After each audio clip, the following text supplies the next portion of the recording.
नमस्कार दोस्तों, फिर से एक बार मैं लेके आई हूँ आपके पास मेहरानगढ़ का अपना तीसरा भाग। मैं उम्मीद करती हूँ कि आप मेरे साथ बने रहेंगे और मेरे वीडियो को फुल एंजॉय करेंगे। तो फिर चलिए, देर किस बात की, देखते हैं आगे।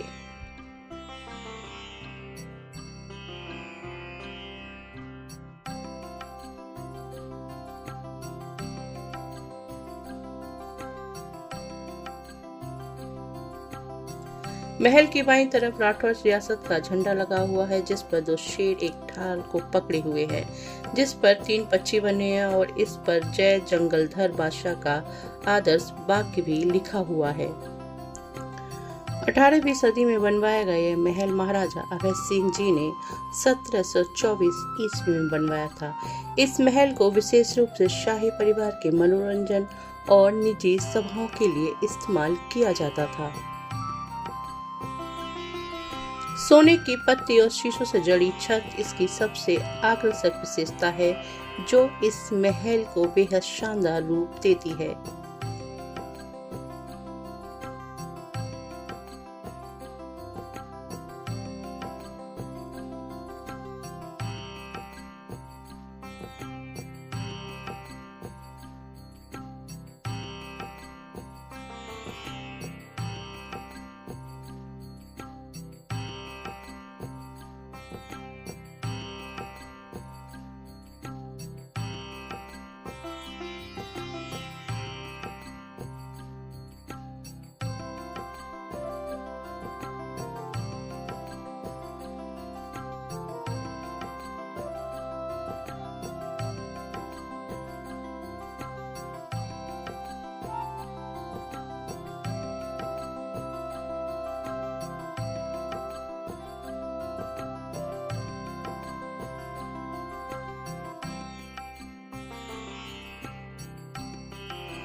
इससे आगे हम चलेंगे एक ऐसे संग्रहालय जहां पर 14वीं सदी से लेकर 19वीं सदी के हथियारों को रखा गया है।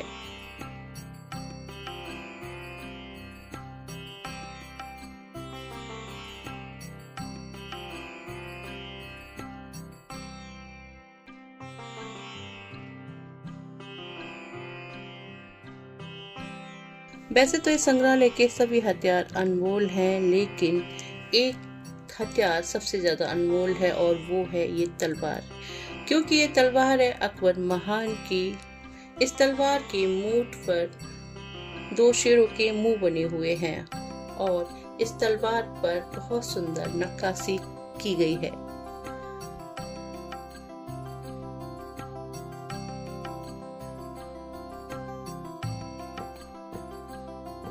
इसी के साथ रखी हुई है कटारें, जिन पर महीन फूल पत्ती की डिजाइनों को उकेरा गया है।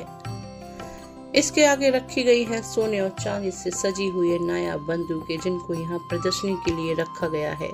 ऐसे नायाब और सुंदर बंदूकों का प्रयोग दुश्मनों को मारने के लिए किया जाता था। यहाँ एक से बढ़कर एक बंदूक रखी गई है, जिस पर से नजर नहीं हटती।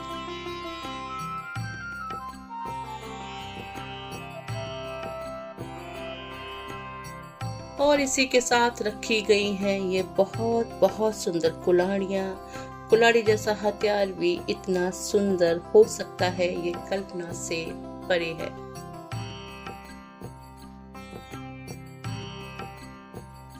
और इस कोने में रखे हुए हैं उस समय के भाले, जिनमें सभी प्रकार के भाले हैं जिनका प्रयोग उस समय किया जाता था।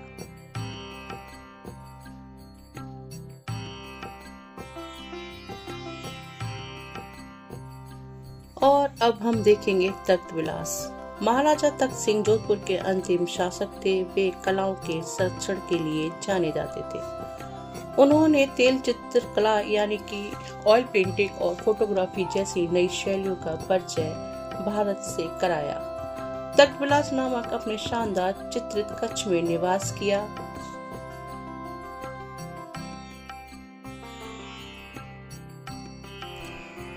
इतना ही नहीं, आधुनिक महलों में स्थानांतरण से पहले मेहरानगढ़ किले को अपना एकमात्र निवास स्थान बनाने वाले वह यहाँ के अंतिम महाराजा थे।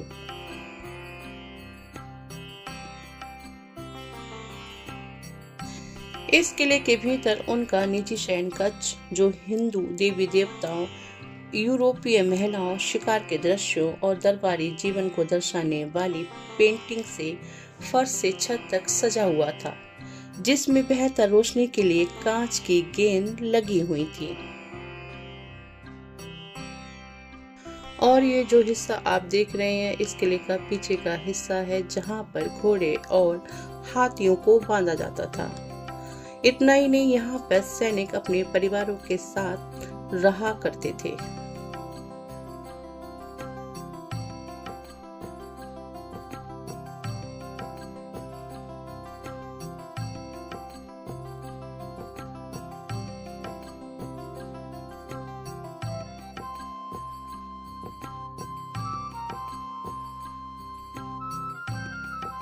सुंदर गलियारों और खूबसूरत दरवाजों को पार करने के बाद हम पहुंचते हैं इस चौक में, जिसमें यहाँ का परंपरागत नृत्य प्रस्तुत किया जा रहा है। ये कलाकार यहाँ के लोकल कलाकार हैं, जो इस किले में अपनी कला का बखूबी प्रदर्शन करते हैं।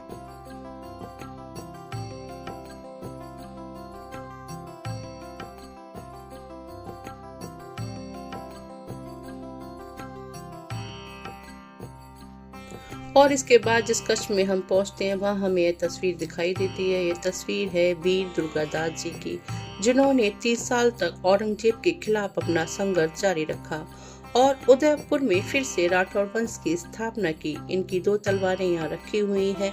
ये हमेशा अपने साथ 2 तलवारें ही रखा करते थे।